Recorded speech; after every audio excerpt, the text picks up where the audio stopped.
vous pouvez nous révéler la question pour laquelle on attendait depuis. C'est quoi le salaire d'un data engineer aujourd'hui? Est-ce que le métier fait vivre son nom, mais c'est quoi le salaire? C'est transparent. Un data engineer chez Modeo, il rentre à 43 hors prime, sachant qu'on a différentes typologies de primes. Et puis tu rajoutes à ça, on rentre dans les détails, mais on a des tickets resto, ta mutuelle, enfin bref, voilà. À la fin, tu as un package où tu te retrouves plutôt aux alentours de 45. Si vous étiez un outil Big Data, quel outil seriez-vous? Vas-y. Je pense que je serais Docker. Ouais, l'ancêtre. Ouais. Bonjour à tous, bienvenue dans Data Drift, le podcast où nous invitons des profils exécutifs ou expérimentés de la data à faire avec nous sur le parcours, leurs expériences et de nous dire tout ce que nous avons voulu savoir. Si c'est la première fois que vous nous suivez, soyez les bienvenus à bord.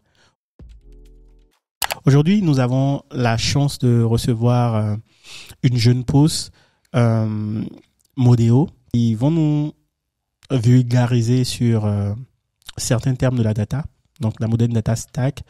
Si vous avez aussi beaucoup entendu parler du charabia autour de la data, bienvenue dans cet épisode. Sans plus tarder, allons à l'accueil de nos invités. Let's go! Bonjour Mathieu. Hello Béranger, merci beaucoup de nous accueillir. Bonjour Ismaël. Bonjour Béranger, merci pour l'accueil. Pas trop stressé, j'espère. Un peu quand même. Il faut pas. Il faut pas. Bon, on va faire un gros plongeon dans le sujet, mais avant, est-ce que vous pouvez vous présenter en quelques termes? Ouais, monsieur, si tu veux, Ismaël, commencer. Oui, bien sûr. Du coup, moi, je suis Ismaël Goulani, donc cofondateur et CTO de Modeo avec Mathieu. Et principalement, je m'occupe de tout ce qui est lié à la technologie, à l'encadrement potentiel de nos consultants. Voilà. Yes, c'est moi, Mathieu Rousseau. J'ai monté Modeo il y a 4 ans avec Ismaël. Aujourd'hui, mon job chez Modeo, c'est CEO avec un background data engineer. Donc, j'interviens beaucoup chez nos clients. Et voilà, chez Modeo, je fais plein de choses comme Ismaël. Voilà. D'accord, trop génial. Et on entend souvent parler de Modern Data Stack. Est-ce que vous pouvez nous définir en quelques mots la Modern Data Stack? Ouais, carrément. Tu veux présenter, ouais? Oui. Alors, la Modern Data Stack, c'est un ensemble de technologies essentiellement cloud, et aussi de méthodologies qui permettent de très facilement connecter plein de sources de données et d'effectuer une certaine série de transformations pour avoir très très vite une donnée qui est exploitable, des KPI utiles et potentiellement avoir une utilité pour tout ce qui est data science, etc. Ok, merci pour ton explication. Mais tu vois, je me dis, quand on parle de Modern Data Stack, c'est qu'il y avait déjà une data stack.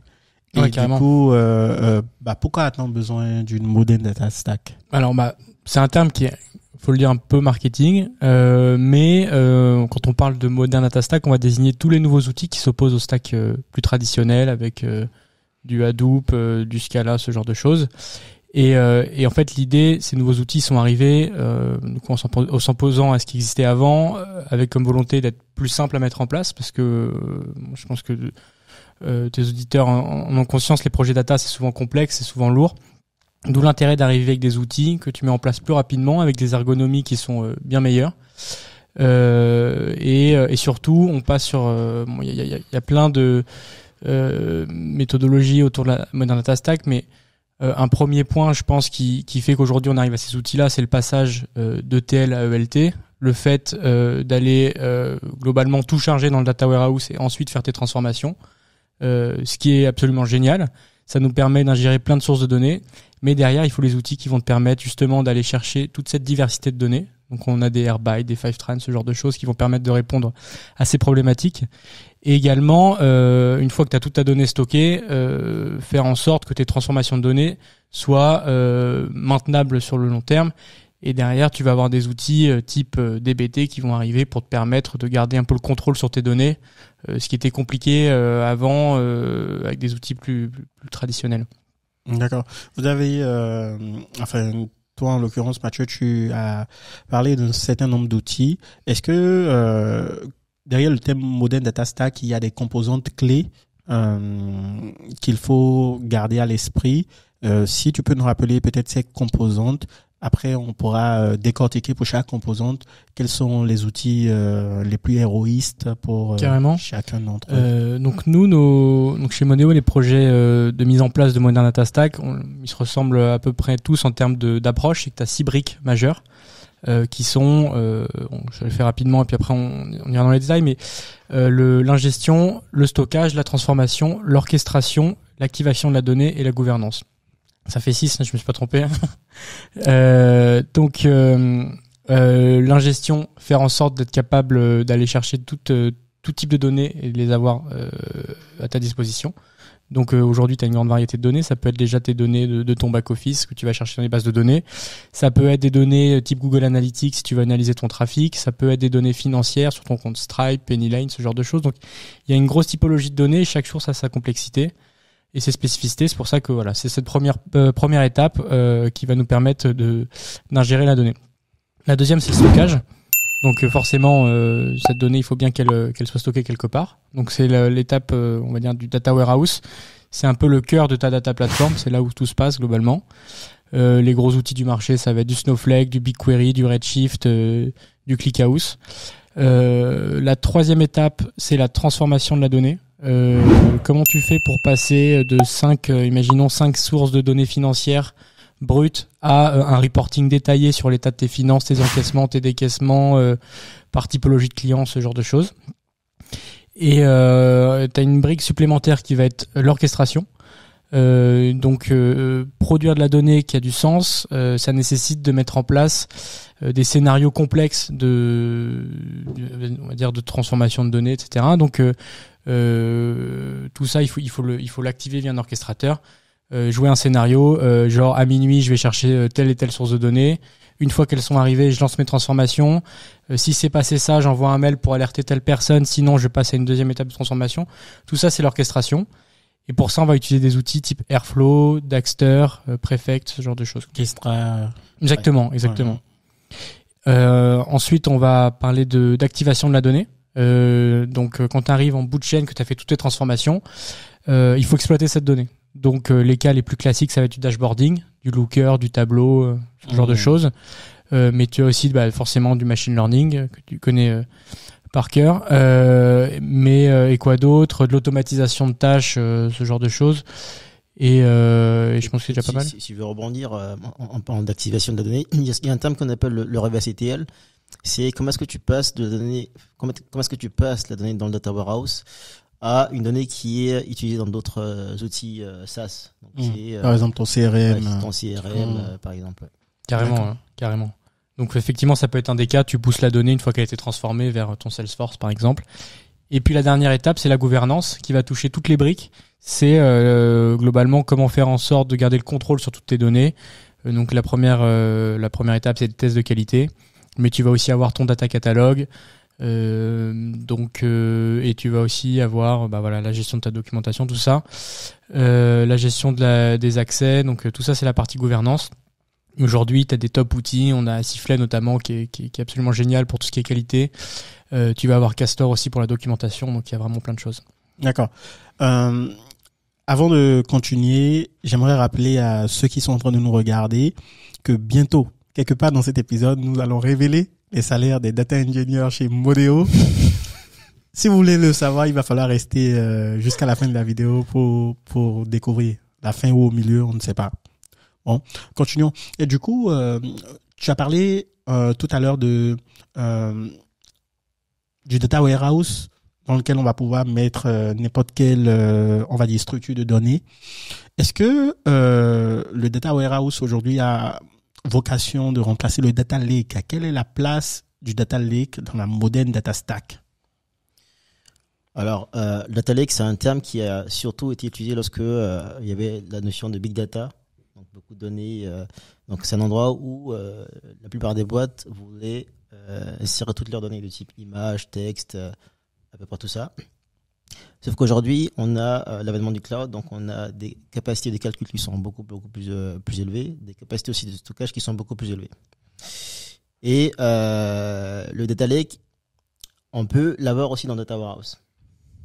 Donc c'est vraiment l'endroit qui va te permettre de stocker toutes les données que tu recueilles, donc les métadonnées potentiellement. Par contre, il y a des types de données, typiquement des données images par exemple. Aujourd'hui, on ne va pas stocker des images dans BigQuery ou dans Snowflake.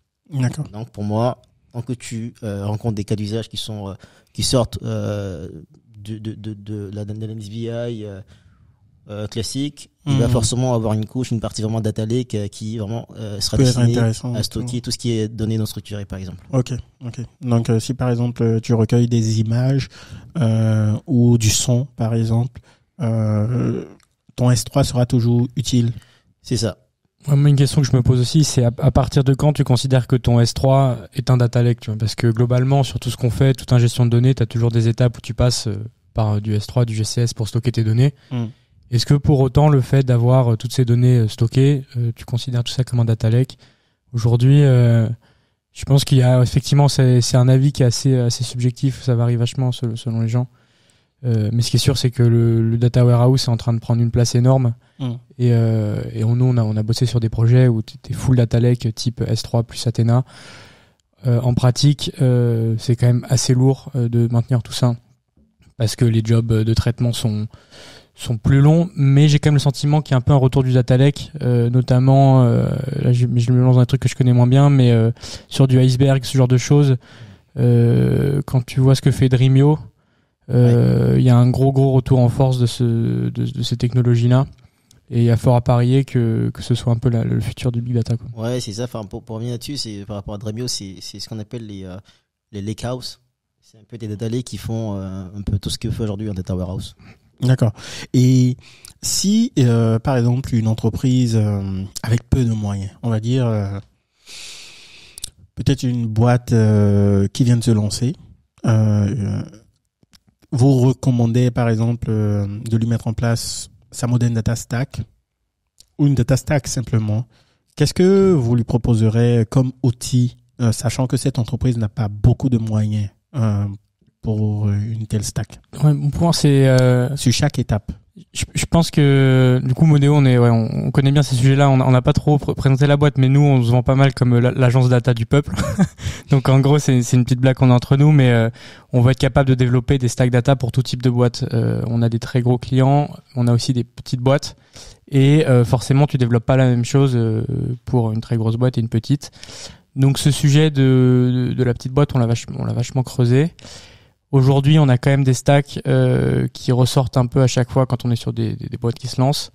Je pense que un premier point à voir déjà, c'est est-ce que cette boîte est dans le cloud ou pas, et si c'est le cas, typiquement pour sa partie applicative et que tu as déjà un compte GCP AWS en place, on va privilégier les outils de l'un ou de l'autre, sachant qu'en pratique, on voit assez peu de boîtes petites qui sont sur Azure, même s'il y en a.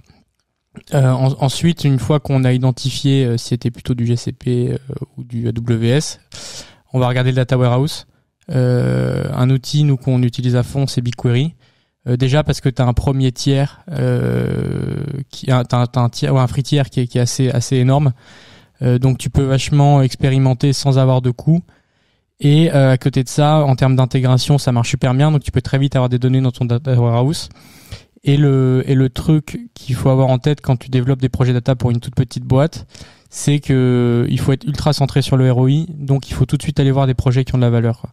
Et pour ça, il faut avoir de la donnée où tu passes pas des semaines à l'intégrer, et très rapidement tu peux faire les petites transformations qui, mises aux mains du métier, auront tout de suite de la valeur. C'est pour ça que BigQuery c'est super. Ensuite, qu'est-ce qu'on a d'autre?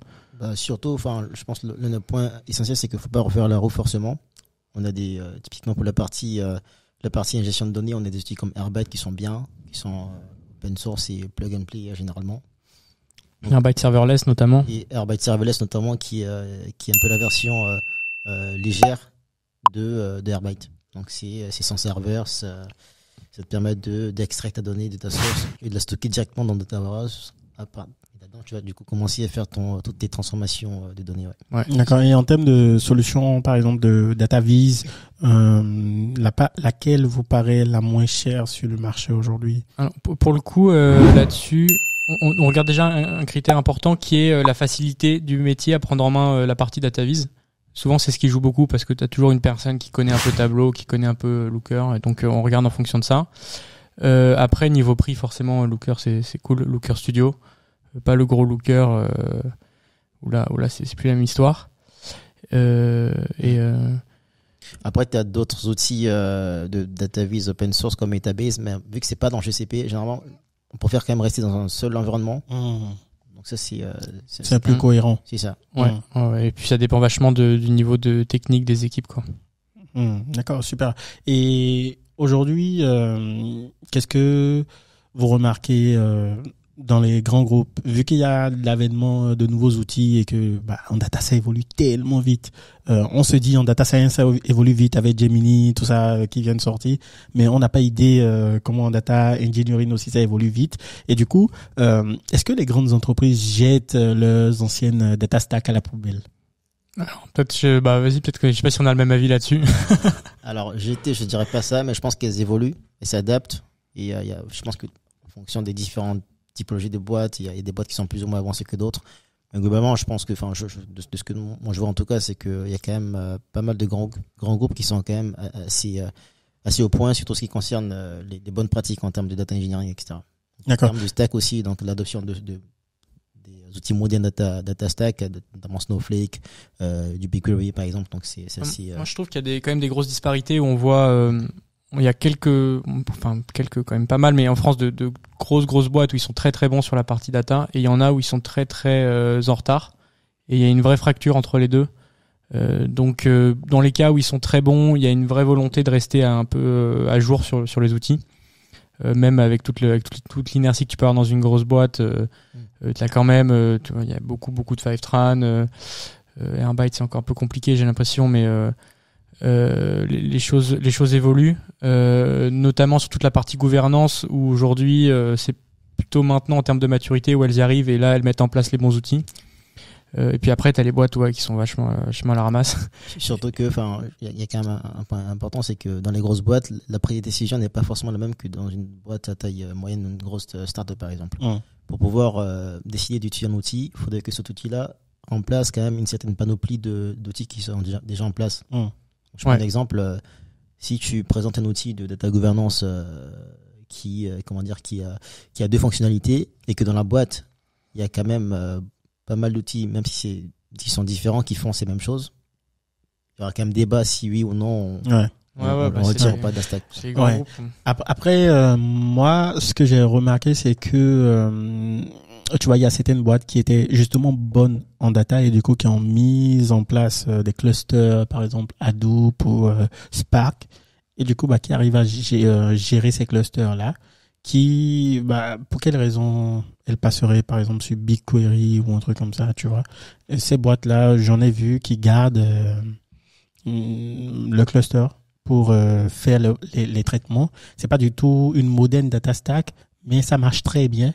Et moi philosophiquement je me demande pourquoi est-ce que on mettrait à la poubelle ce qui marche bien aujourd'hui à cause de la moderne data stack. Est-ce que vous pensez que ça vaut le coup de migrer si tout marche? Je pense qu'il y a un point qui est important, c'est que la facturation. Au-delà même de la facturation, c'est le recrutement. On peut garder le legacy, mais si dans 10 ans les nouvelles personnes formées savent faire du BigQuery, du Snowflake, qui est pas forcément très bien du Hadoop, manager des clusters, je pense que la boîte aura quand même pas mal de mal à recruter et c'est pas forcément ce qu'on souhaite. Après, je pense aussi effectivement, et puis la motivation aussi pour passer sur une stack plus moderne. Je pense que c'est la vitesse. Enfin bon, il y a la facturation. Je serais quand même curieux de voir ce que ça donne parce que gérer des gros clusters versus avoir une stack un peu plus légère. Je pense que ça joue. Oui, après ils disent, nous on est une industrie bancaire ou assurantielle, on veut garder nos données en interne. Ouais. Voilà, on veut pas forcément les mettre sur AWS. Ouais, du coup t'as du on-prem dans l'histoire. C'est ça en fait. Okay, ouais, ça explique effectivement pourquoi le switch est pas forcément hyper pertinent. Surtout que c'est ultra lourd, quoi, globalement, à migrer. Si t'es en on-prem, et puis t'as pas le droit à l'erreur. Après, même si du on-prem, t'as quand même des techniques qui sont quand même aussi avancées. Hein. Enfin, la modern data stack, on peut bien se débrouiller pour avoir aussi une modern data stack on-prem. Donc, non, mais je comprends que la migration se fasse un peu plus en retard, quoi, globalement. Ouais. Parce que je me dis, c'est quand même un monde assez particulier, l'informatique en général, où parfois on migre alors que tout fonctionne.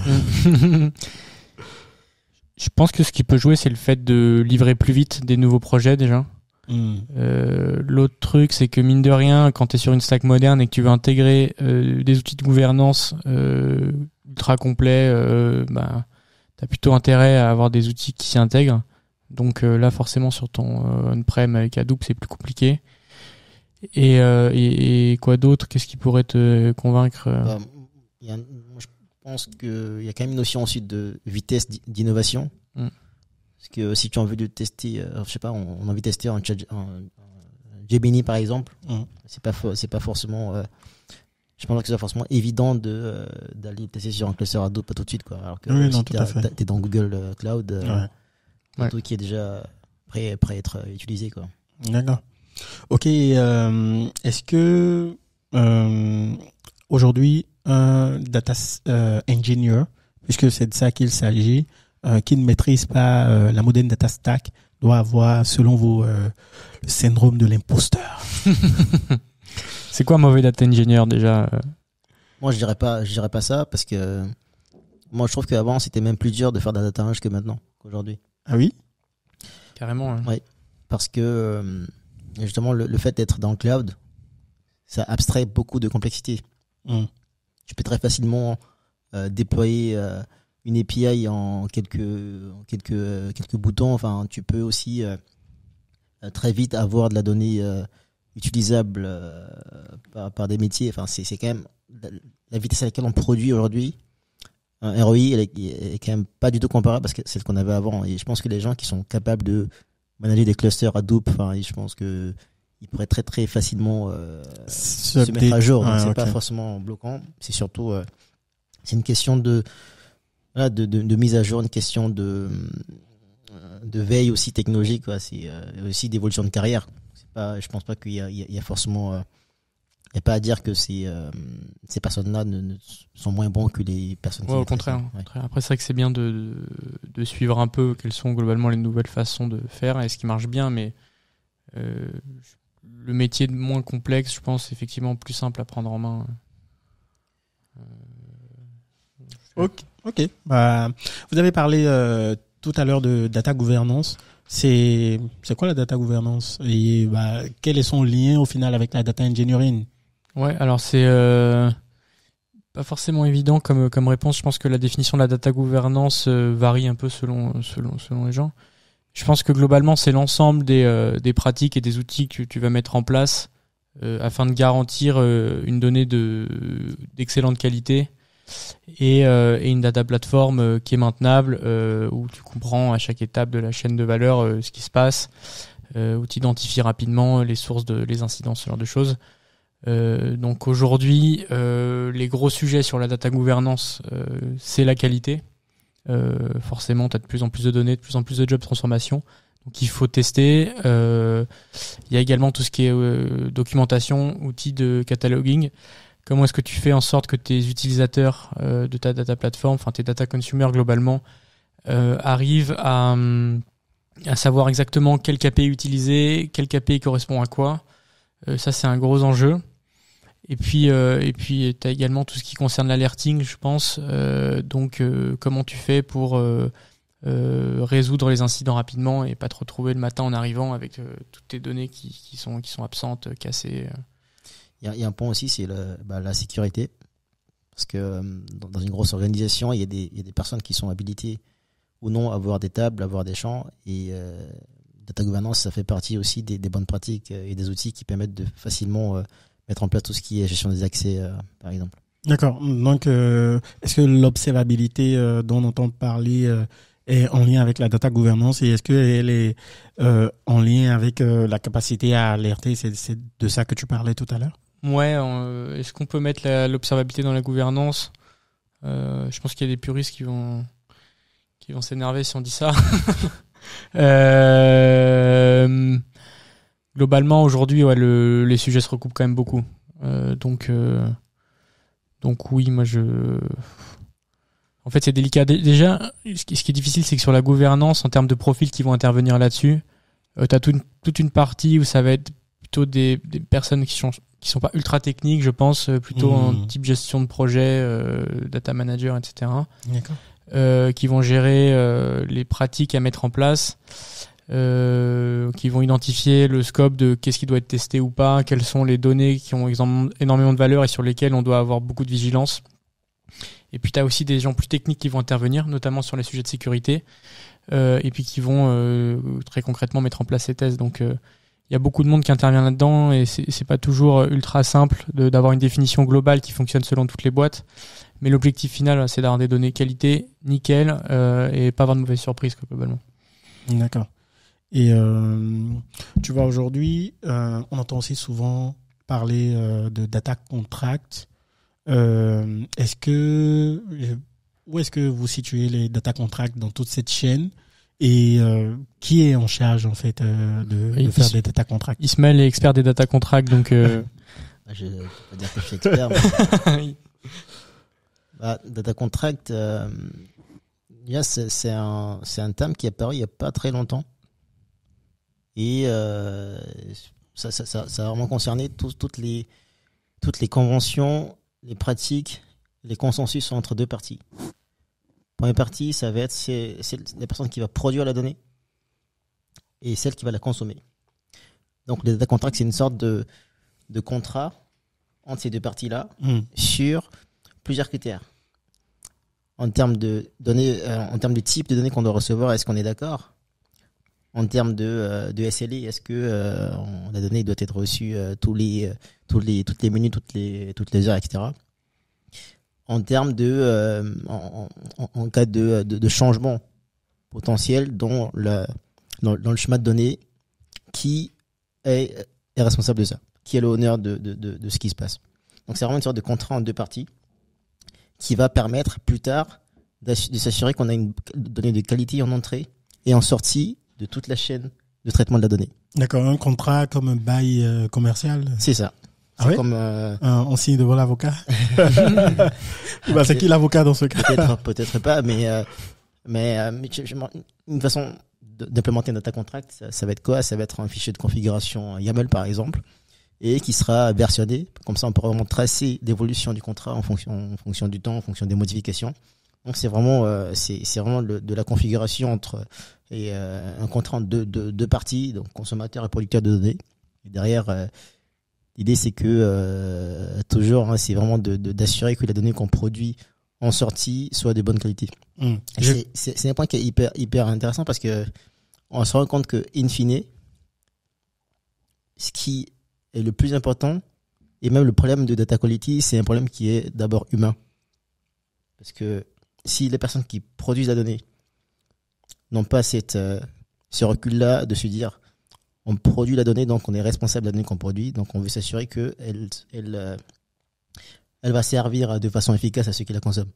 Donc c'est quand même humain avant d'être d'abord technique. D'accord, moi j'ai deux questions par rapport au data contract. J'ai vu récemment un outil Soda qui permet, ils ont fourni une première version de data contract.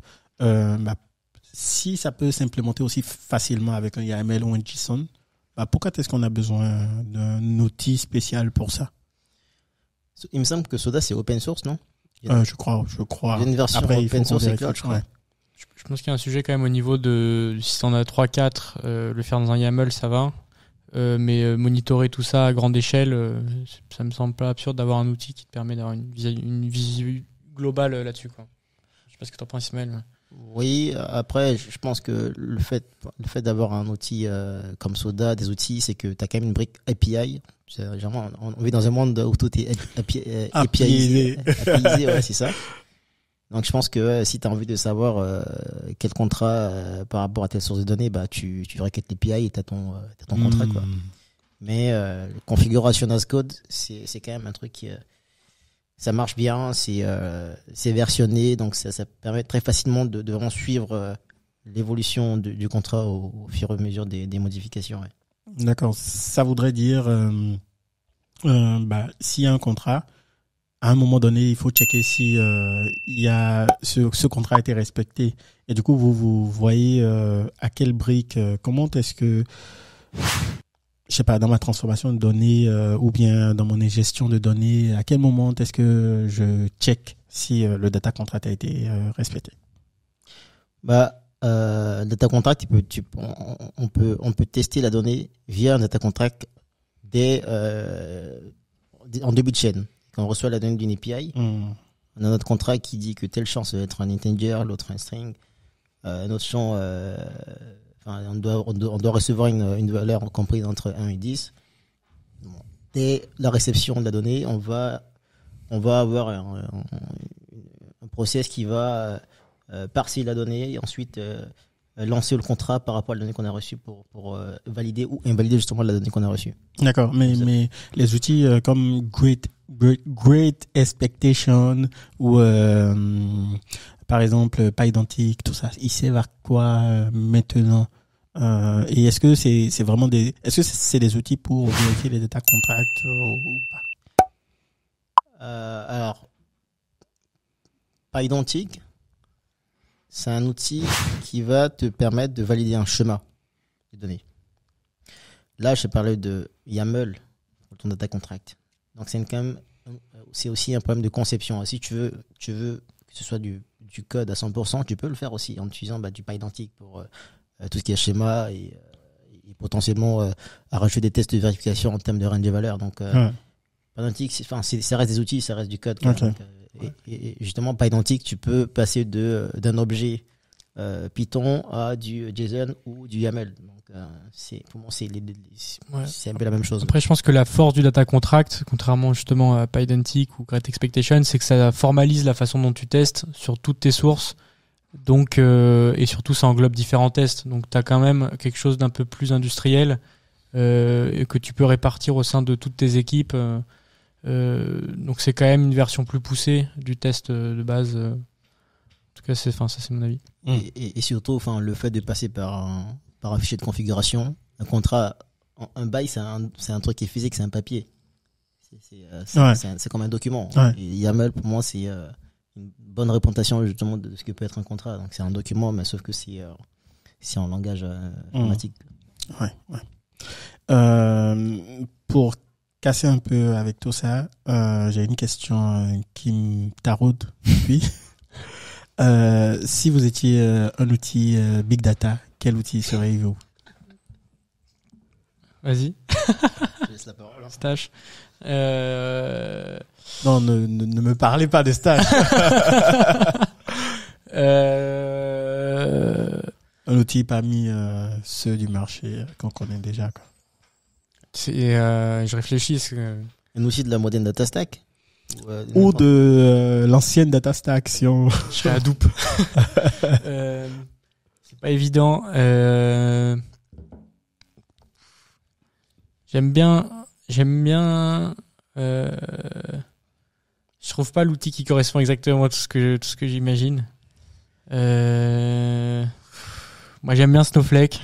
Je trouve que c'est un outil qui est ultra complet, qui est simple à prendre en main, qui est super qualitatif. Donc forcément, j'aime bien. Le truc bien foutu, classe, que tu, je parle pas de moi, hein. que tu retrouves un peu partout dans des très belles boîtes. Donc très admiratif de ce qu'ils font. Et moi, si je pouvais être un outil, je prendrais Snowflake. Ok, et toi, Ismaël? C'est une vraie question quand même. Ouais.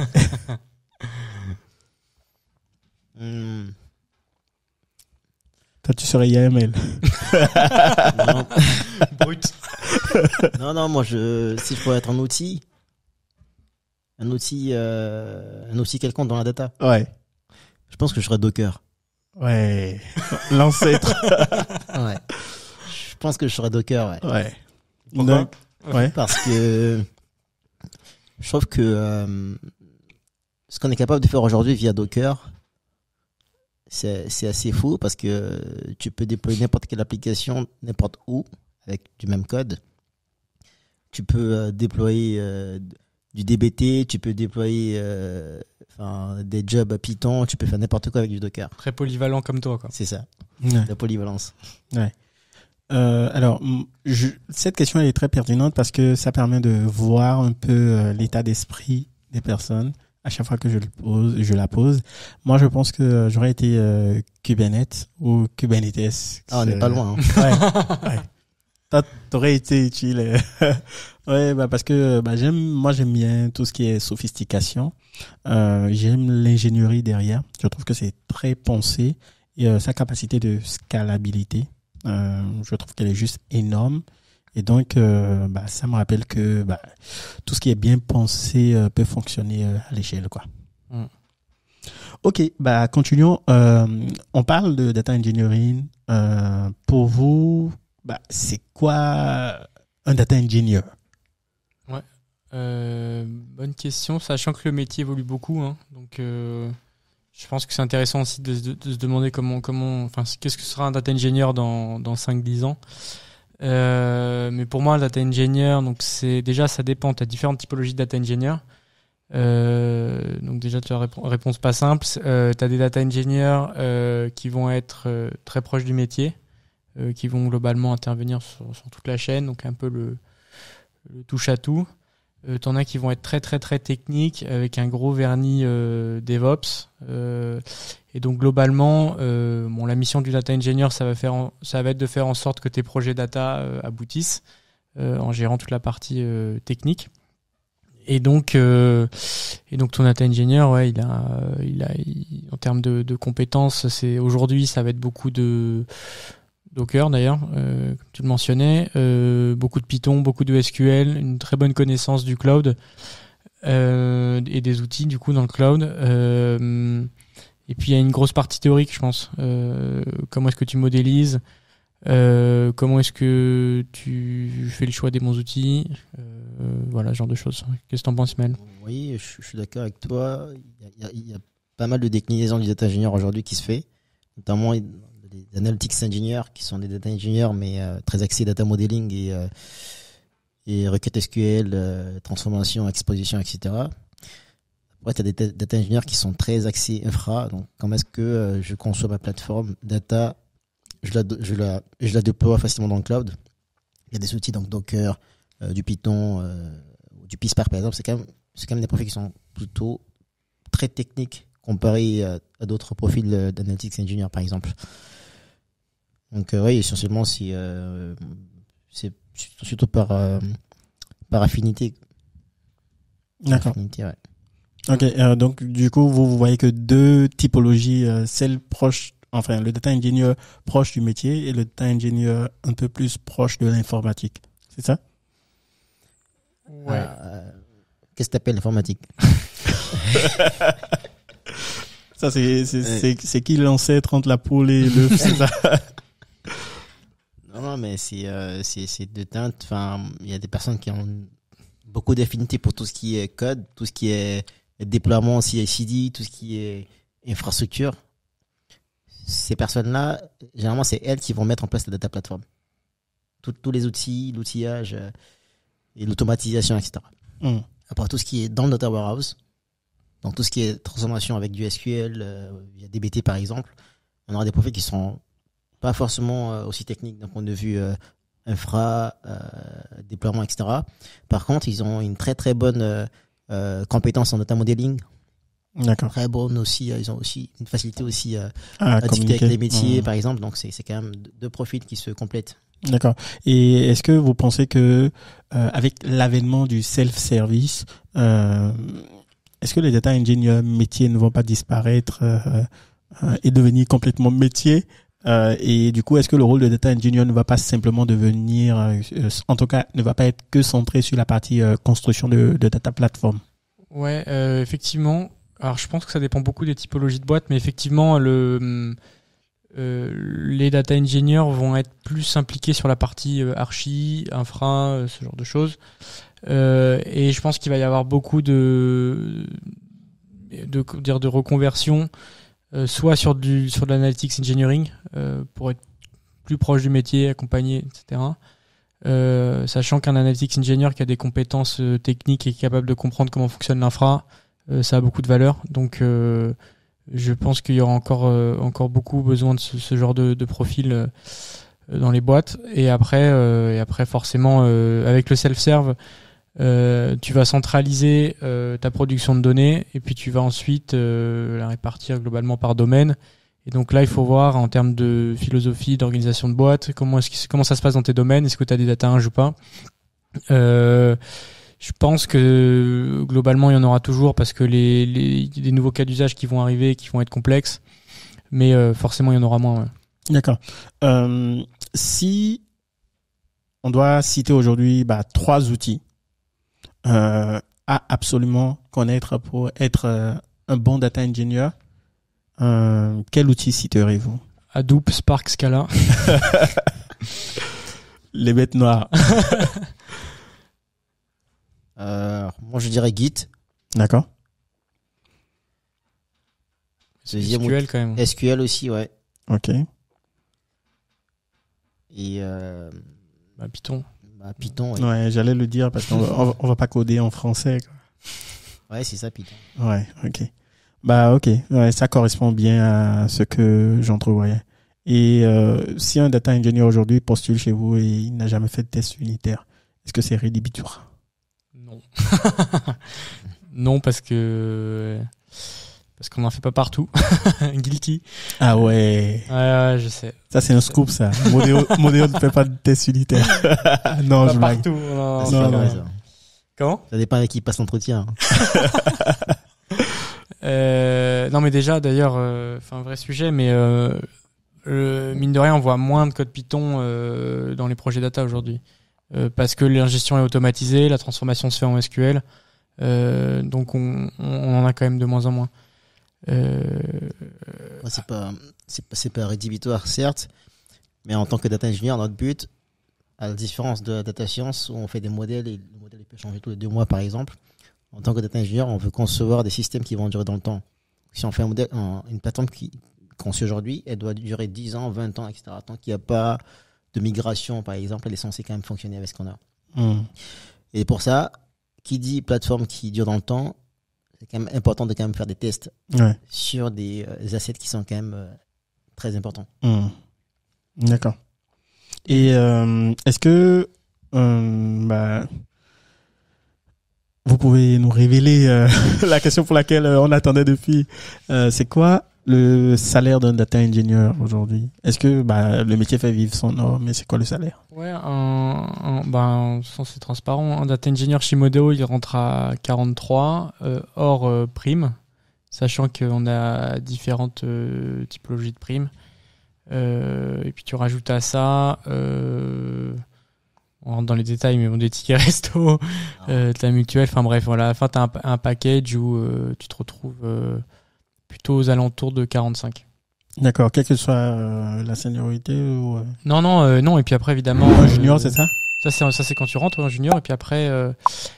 tu montes tous les ans. Les augmentations, c'est quoi? C'est de l'ordre à peu près, on est autour de 10%, je pense, quelque chose comme ça. Un peu 9 et 10%.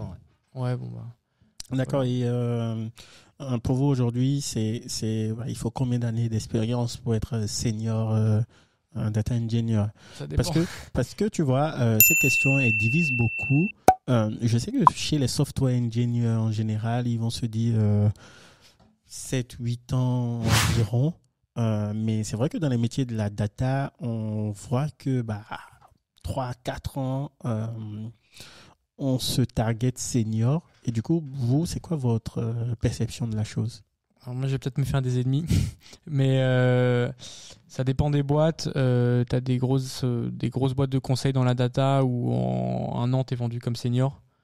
1 an? Ouais, bien sûr. Ah ouais. Ouais, il y en a beaucoup. Ça, c'est de l'arnaque, ça. Ouais, absolument. Nous, on voit pas les choses comme ça, forcément. Je pense que au bout de 3 ans minimum, c'est pas raisonnable d'être considéré comme senior. Après, l'avantage chez Modeo, c'est que comme on a des projets qui sont très complets en bout de chaîne, enfin c'est faire ce genre de projet qu'on tend vachement. Donc nous, nos data je progresse très vite. On l'a vu, tu vois, sur des appels d'offres, sur différents projets. Quand t'as fait 6 mois chez Modeo versus 6 mois dans une boîte de conseil, peut-être un peu moins orientée data, ouais. Y a pas photo, tu vois. Nos data ing, ils ont touché aux services principaux. Ils savent te mettre en place ta CI. Ils ont les bonnes pratiques de code en Python. Ouais. Enfin voilà. Donc y a un peu, à mon avis, une différence à regarder au niveau du parcours. Et après, moins de 3 ans senior, non. Je pense que 3-4 ans, tu peux plutôt te considérer comme intermédiaire. Après, puis, je pense qu'il y a une question aussi de maturité aussi, dans le sens où, enfin, pour être vraiment perçu comme senior, c'est le recul que tu prends par rapport à ton travail. Donc l'autocritique. Est-ce que quand tu finis de mettre en place une solution, tu as le réflexe de la tester avant de... Oui, mais sauf que ça, en entretien, on ne saura jamais, tu vois. Ouais, en revanche, le truc qui joue beaucoup chez nous, et ça tu le vois en entretien, c'est les soft skills. Parce que quoi que tu fasses, que tu sois un data ingé très technique ou plus très métier, tu as énormément d'interactions. Quand tu es très technique, tu dois accompagner, former des gens. Quand tu es proche du métier, tu discutes avec des gens qui comprennent pas forcément ce que tu fais. C'est hyper important de savoir s'adresser justement, de trouver les bonnes façons de communiquer. Et donc nous, on va prendre aussi ces éléments en compte. Parce que forcément, t'as beau avoir quelqu'un qui a 4-5 ans d'expérience, si derrière il a pas les bonnes compétences, c'est difficile de le considérer comme un senior. D'accord. Une dernière petite question de digression. Après, on va revenir sur la Modern Data Stack. Ouais. Est-ce que vous pensez que les cabinets de conseil vont disparaître étant donné que il y a l'avènement en force des freelances aujourd'hui? Ouais, question pas évidente. À mon avis, qui est plutôt perso, je pense pas. On aura toujours besoin de cabinets de conseil.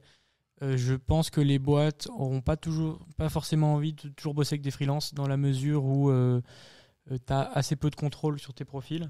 Donc, et puis je pense que le marché va commencer à être saturé. Je sais d'expérience pour avoir bossé dans des équipes où il y avait pas mal de freelance. C'est souvent des profils qui peuvent être plus compliqués à gérer parce que qui ont des attentes en termes d'autonomie qui sont souvent incompatibles avec le reste de l'équipe. Donc je pense qu'il y aura toujours de la place à la fois pour des freelances parce que forcément, mais également pour les cabinets de conseil. Après, je pense aussi que aujourd'hui, ce qui va jouer sur la réussite des cabinets de conseil, c'est la capacité d'être très bon en termes d'expertise. Et il y a un gros enjeu pour les boîtes de conseil à former leurs consultants. Aujourd'hui, le niveau est assez bas globalement. Ouais. Qu'est-ce que t'en penses, toi? Non, mais je suis en phase avec toi. Je pense pas que ou les freelances ou les boîtes de conseil vont disparaître. Il y aura une coexistence. Mais effectivement, je pense qu'il y aura beaucoup trop de freelance, donc de moins en moins de bons freelance aussi. Et justement, le fait d'avoir un cadre avec les boîtes de conseil, ça permettra d'avoir un bon mélange. D'accord, donc parce que vous associez être freelance à des capacités ou à un certain niveau de seniorité où je peux sortir d'école et devenir freelance. Bon, tout est possible. Tout est possible. Effectivement, c'est des bons profils. De toute façon, l'avantage quand tu recrutes un freelance, c'est que s'il bosse pas bien et qu'il a plus de job, il a plus de quoi se nourrir à la fin du mois. Donc forcément, tu as un peu plus d'engagement de sa part. Mais il y a de tout, quoi. D'accord. Ok, très clair. Et on entend aussi beaucoup parler d'outils comme DBT pour recentrer sur notre débat. Est-ce qu'un data engineer doit apprendre DBT aujourd'hui? Ah ouais, un data 100%, engineer qui sait faire du Git, qui sait bien versionner son code et tout. À quoi va lui servir DBT? Carrément, je pense. Enfin, je sais pas, Ismaël, tu veux... DBT, justement, DBT, c'est apparu parce qu'on avait des data analysts qui savaient très bien faire de SQL, mais qui n'avaient pas forcément les bonnes pratiques en termes de versionning des codes, en termes de documentation, etc. Le fait d'avoir du DBT, ça fait que en fait le travail aussi côté proche du métier, il est aussi bien, enfin il est bien structuré, il est bien fait. Donc pour moi, un data engineer en tout cas qui veut être proche du métier, DBT, c'est quand même devenu aujourd'hui l'une des la référence en termes de data modeling. Même je pense pour ceux qui sont loin du métier, sur une approche qui est très très ELT, toute ton optimisation en termes de stockage va se faire dans DBT, tu fais ta stratégie de partitionnement, etc. C'est hyper important. Je pense que de plus en plus de boîtes tendent vers DBT, même si forcément, la solution n'est pas parfaite, hein, mais c'est essentiel, ouais, carrément. D'accord. Et surtout par rapport à DBT, il y a quand même beaucoup de choses qui sont déjà built-in, qui sont déjà conçues, déjà prêt à être utilisé dans DBT. Si on l'utilise pas, il va falloir du coup refaire tout ça, recoder tout ça. Donc c'est beaucoup de temps pour pas forcément plus de valeur ajoutée. Donc, c'est très pertinent. Est-ce que, si vous devez recommander la Modern Data Stack à une typologie d'entreprise, est-ce que vous pensez que c'est plus adapté pour la petite entreprise, la moyenne ou la grande et pour quel type d'entreprise ça coûte plus l'adoption de la Modern Data Stack? Je pense que pour une grosse boîte, c'est potentiellement compliqué. Mais tout est plus compliqué globalement pour des grosses boîtes, donc c'est pas déconnant. Pour une toute petite boîte, ça peut être compliqué si on complexifie avec trop d'outils et que derrière, quand il faut être autonome, c'est pas possible.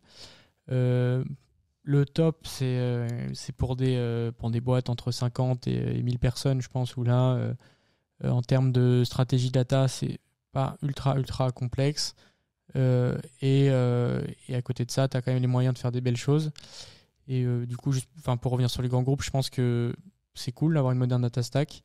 Mais il faut les équipes qui sont capables de prendre en main les outils et d'industrialiser la façon dont on les utilise pour les répartir pour répartir leur usage à l'ensemble du groupe. Et ça, c'est du boulot, quoi.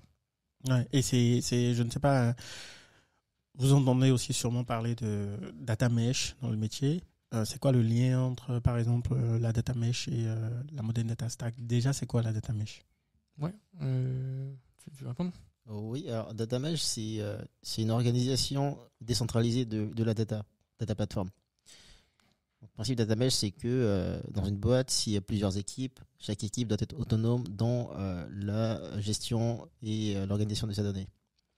Donc ça permet justement de facilement créer ce qu'on appelle des data products, d'organiser tout ça, et aussi c'est un concept qui est hyper intéressant lorsqu'on veut avoir une approche self-service par domaine. Donc voilà, donc data mesh c'est globalement une organisation. Nous on est méga convaincus justement que la Modern Data Stack va accélérer le self-serve. Le data mesh, on en parle globalement assez peu parce que c'est derrière il y a quand même un concept, c'est plus un concept marketing que en pratique des vraies actions. En revanche, la stratégie self-serve, c'est très concret. Et là où là où des outils de la Modern Data Stack vont avoir du sens, c'est que tu vas pouvoir rendre très autonome tes équipes, tes domaines globalement, déjà avec des BT, parce que tu as moins besoin d'aller mettre le nez dans tout ce qui est fait pour vérifier que les bonnes pratiques sont appliquées. Tout ça se structure plutôt bien. Et également en termes d'ingestion de données, aujourd'hui tu as beaucoup de produits, de modules d'ingestion qui se font en clic-bouton. Donc si tu arrives à avoir ces outils en clic-bouton plus de la transformation qui est assez simple, des utilisateurs qui savent utiliser un dashboard, bingo quoi, tu peux avoir une équipe qui est hyper autonome et t'as tout gagné quoi. D'accord, c'est vrai que moi je classais aussi Terraform dans justement les outils qui vont nous permettre de faire du self-service, parce que justement même au niveau de l'infra, ça va nous permettre de pouvoir, on va dire, encoder certains modules qui disent déjà comment est-ce que l'entreprise veut que, je ne sais pas, des serveurs soient créés. Et donc, les équipes sont plus autonomes et peuvent juste créer un peu plus facilement même leur infrastructure, quoi. Ouais, carrément. Ouais, c'est qu'on a oublié Terraform dans la discussion. Hein. Ouais, grosse compétence nécessaire pour un data engineer. Globalement, ouais, pour revenir un peu sur ce que tu disais, je pense qu'effectivement Terraform a une place hyper importante dans le fait d'un point de vue logique groupe, d'imposer des modules qui vont ensuite être réutilisés par les différentes équipes. C'est le genre d'outil qui va te permettre de garder du contrôle et donc hyper important. Enfin, toi, tu connais ça par cœur, toi, t'en as fait à fond. Mais non, mais c'est vachement intéressant parce que justement avec Terraform, on peut concevoir des modules, donc des packages qui seront utilisés par d'autres équipes. On peut très bien imaginer une organisation où on a une équipe core qui va se charger de mettre en place tout l'outillage, en fait, les modules, et derrière proposer à d'autres équipes de pouvoir les utiliser, réutiliser ce qui a déjà été conçu. Ouais, tout à fait. Je pense que ça va être l'une de nos dernières questions. Vous avez beaucoup parlé de l'opposition de l'ETL et de l'ELT. Ce qu'on va faire, c'est on va laisser Ismaël nous expliquer c'est quoi l'ELT. Non, l'ETL d'abord. Et toi, tu pourras nous expliquer, Mathieu, c'est quoi l'ELT. Et c'est quoi la différence entre les deux? Pourquoi je dois choisir tu vois? Ouais, bien sûr. Alors, il n'y a pas si longtemps que ça, donc avant que les snowflakes prennent un peu de l'ampleur, tout ça, il y avait beaucoup de boîtes qui faisaient ça existait, la data, ça existait, et pas mal de boîtes avaient des data warehouse. Sauf que le stockage, il coûtait cher. La transformation coûtait cher, c'était des serveurs, il y avait encore moins cette notion d'aller dans le cloud. Ça fait qu'en fait, il fallait être vraiment sûr de ce qu'on veut comme données. Donc, il fallait récupérer la data et essayer de savoir en avance ce qu'on veut comme KPI. Okay. Et par rapport à ça, on va maintenant commencer à traiter nos données, donc faire du processing, créer nos data marts, etc. Pour ensuite, dans le data warehouse, avoir nos marts qui sont organisés par métier. Mais il y a peu de temps, donc, avec Snowflake, etc., on a l'avènement de l'ELT, justement. Le coût du stockage, il a baissé. Le compute, il a baissé. C'est pas cher, donc on peut se permettre de stocker le maximum de données possible pour ensuite penser à potentiellement à réfléchir quel KPI on veut faire. Donc voilà, le choix il est surtout par rapport à ça. Et généralement ça pose un problème parce que vu qu'on sait que tout coûte moins cher, on veut tout stocker et tout n'est pas forcément utile. Ouais. J'ai pas grand chose à ajouter là. T'as répondu pour moi. Ouais, mais est-ce que vous croyez aujourd'hui en une différenciation entre ETL et ELT? Est-ce que vous ne pensez pas qu'on fait plutôt de l'ETLT ou Ouais, il y a toujours des micro-transformations à droite à gauche. Ouais. Mais l'approche est quand même tout est stocké et une fois qu'on a toutes les données sur la table, on se pose la question du use case, quoi. D'où le LT, d'où le fait d'avoir des outils comme DBT qui permettent de garder du contrôle sur des bases de données où t'en as pas nécessairement, quoi. Et après, le TL, ça existe toujours, hein. Surtout dans les use cases d'IA, typiquement, si tu traites beaucoup d'images, des images, tu vas pas les stocker dans ton BigQuery. Justement, tu vas avoir tu extrais tes images, tu lances des jobs de processing d'images pour extraire justement les features, les métadonnées pour ensuite les stocker dans un data warehouse, un truc qui est ouais, mais de l'après le TL sur de la donnée structurée, il y en a quand même moins. Oui. C'est moins. Ouais. Après, j'ai du mal à imaginer que ça revienne en force. Ouais. Moi, j'ai vu quand même de l'ETL en mission. On va dire, c'est une boîte qui doit servir de la donnée à une autre entité du même groupe, et pour ne pas servir la donnée directement, elle sert une donnée transformée, tu vois, genre des KPI qui sont c'est vrai que je pense à un truc, mais il y a quand même des cas un peu spécifiques où tu as des très grosses volumétries ou des complexités de transformation qui sont nécessaires, ou là où tu vas toujours rester sur du Spark, ce genre de choses, et effectivement tu transformes et après tu charges. Ouais. Et dernière question, est-ce que vous pensez que du coup Spark a sa place dans la moderne data stack? Gros débat, je suis pas sûr qu'on soit d'accord. C'est le but de créer des divisions. Moi, personnellement, je pense que faut pas vite prendre des décisions pour les prendre. Chaque solution a sa place pour moi. Spark, c'est un outil qui a fait ses preuves, qui fonctionne bien. Qui fonctionne toujours. Qui fonctionne toujours bien. Et je pense qu'on a tendance à être un peu biaisé parce que vu qu'on fait beaucoup de modèles data stack, on n'est pas forcément confronté à des très très grosses volumétries comme des boîtes comme Airbnb ou Facebook. Et là, pour le coup, Spark, tu vois la diff, quoi. C'est pas pareil c'est pas la même échelle. Tout à fait. Spark, ça va toujours exister et encore avec le système le lakehouse, data lakehouse. Justement, tu prends Databricks qui est un peu le concurrent de Snowflake. Enfin, c'est deux mouvances un peu qui rivalisent, et Databricks met en avant du Spark, Snowflake, DBT, etc. Data Stack. Donc, je pense qu'il y a quand même. C'est vrai que les créateurs de Spark ont refait Databricks. Il y a je pense, des fondateurs, le CTO en l'occurrence. C'est vrai que quand tu regardes Databricks, il y a peu de chances que Spark disparaisse. Et nous, on en voit encore dans quelques projets. Cela dit, moins quand même. Mais on voit toujours du Spark. Après, c'est vrai que quand on peut se permettre de faire ces transformations de manière centralisée en SQL, c'est quand même plus simple d'un point de vue même maintenabilité et gouvernance. Après, globalement, on va utiliser Spark quand on n'a pas le choix, quoi. Surtout la barrière à l'entrée, elle est plus faible avec du SQL que du Spark. Carrément, Spark, c'est du Python, des fois tu as du Scala dans les boîtes, c'est pas forcément le plus simple à apprendre. Carrément. Bon, c'est vrai que tu peux faire pas mal de SQL aussi dans du Spark SQL au final. Oui, c'est vrai.